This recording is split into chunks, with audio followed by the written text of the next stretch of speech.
கோவையில் நிகழ்ச்சி ஒன்றில் வானதி ஸ்ரீனிவாசன் பேசிய அந்த காட்சிகளை பார்த்துக் கொண்டிருக்கிறோம். இது குறித்து பேசுவதற்காக காங்கிரஸ் மூத்த தலைவர் திருச்சி வேலுசாமி அவர்கள் நம்மோடு இணைப்பில் இணைந்திருக்கிறார். அவரிடம் பேசலாம். சார், இணைப்பில் வந்தமைக்கு மிக்க நன்றி. கோவையில் ஒரு நிகழ்ச்சியில வானதி ஸ்ரீனிவாசன் அவர்கள் பேசிய அந்த காட்சிகளை நம்ம பார்த்துட்டு இருக்கோம். அதாவது குலத்தொழில் தொடர்பாக வானதி அவர்கள் பேசிய பேச்சு தற்போது சர்ச்சையை ஏற்படுத்தி இருக்கிறது. ஒவ்வொரு சாதிக்கும் ஒவ்வொரு பெருமை இருக்கு, அதே மாதிரி தான் குலத்தொழிலுக்கும் பெருமை இருக்கு அப்படிங்கிறதையும் அவங்க சொல்லியிருக்கிறாங்க.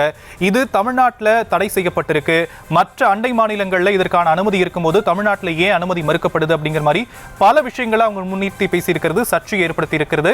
இதற்கு உங்களுடைய கருத்துக்கள் சார்? வானதி சீனிவாசனுடைய இந்த கருத்து தான் என்கின்ற அகந்தையின் வெளிப்பாடுதான். இது ஒருவேளை தவறாக எடுத்துக்க கூடாது, ஆணவமான பேச்சுன்னு தான் நான் சொல்லுவேன்.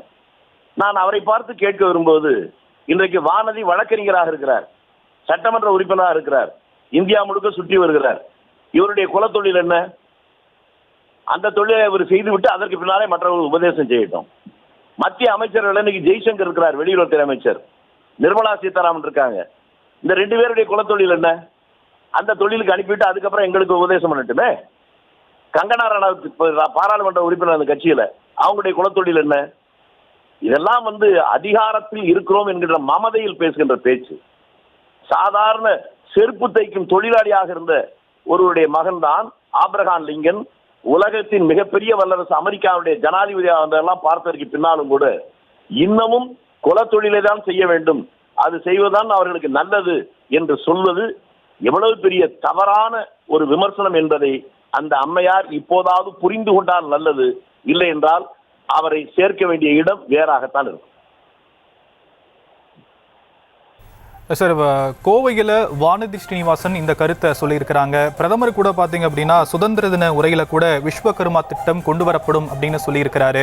அண்டை மாநிலங்களில் இதற்கு அனுமதி இருக்கும்போது தமிழ்நாடு அரசு இதை எதிர்க்கிறாங்க, இதுக்கு அனுமதி மறுக்கிறாங்க அப்படிங்கிற குற்றச்சாட்டுகளையும் அவங்க முன் வச்சிருக்கிறாங்க.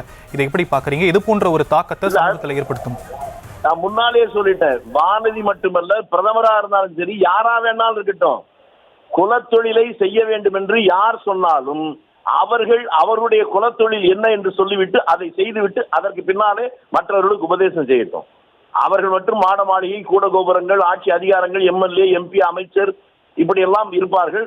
ஆனால் சாதாரண பாமரன் அந்த இடத்துக்கு வரக்கூடாது என்று சொல்வது அது ஆணவத்தின் வெளிப்பாடு என்பதை தான் முதலிலே நான் சொன்னேன். ஆகவே இந்த கருத்து தவறான கருத்து. உலகத்தில் மிக சாதாரண நிலையிலிருந்து எத்தனையோ பேர் உயர்ந்த இடத்துக்கு போயிருக்கிறார்கள். தமிழ்நாட்டில் கூட தலைவர் காமராஜ் மிக சாதாரண குடும்பத்தில் ஒரு பொட்டிக்கடையில பொட்டலம் கட்டுற வேலை இருந்தவர். அவர் இந்த நாட்டினுடைய முதலமைச்சராக இந்தியாவை போற்றுகின்ற ஒரு உன்னதமான ஆட்சியை நடத்தி காட்டியவர். அப்படியெல்லாம் திறமை யாரிடத்தில் என்ன திறமை இருக்கிறது யாருக்கும் தெரியாது. பிறப்பில் என்ன தொழிலோ, அவங்க தாய் தந்தை என்ன தொழிலோ அந்த குலத்தொழிலை செய்ய வேண்டும் என்று சொல்வது மிக மிக மிக எத்தனை மிக போட்டாலும் அத்தனை மிகமான தவறான ஒன்று. அது அந்த நான் மீண்டும் சொல்லுகிறேன், அவர்களுடைய குலத்தொழிலை அவர் செய்துவிட்டு அதற்கு பின்னாலே எங்களை போன்றவர்களுக்கு அவர் உபதேசம் செய்யணும். இணைப்பில் உங்களுடைய கருத்துக்களை பகிர்ந்து கொண்டமைக்கு மிக்க நன்றி திரு வேலுசாமி. செய்திகளை உடனுக்குடனும் துல்லியமாகவும் தெரிந்து கொள்ள சப்ஸ்கிரைப் பண்ணுங்க.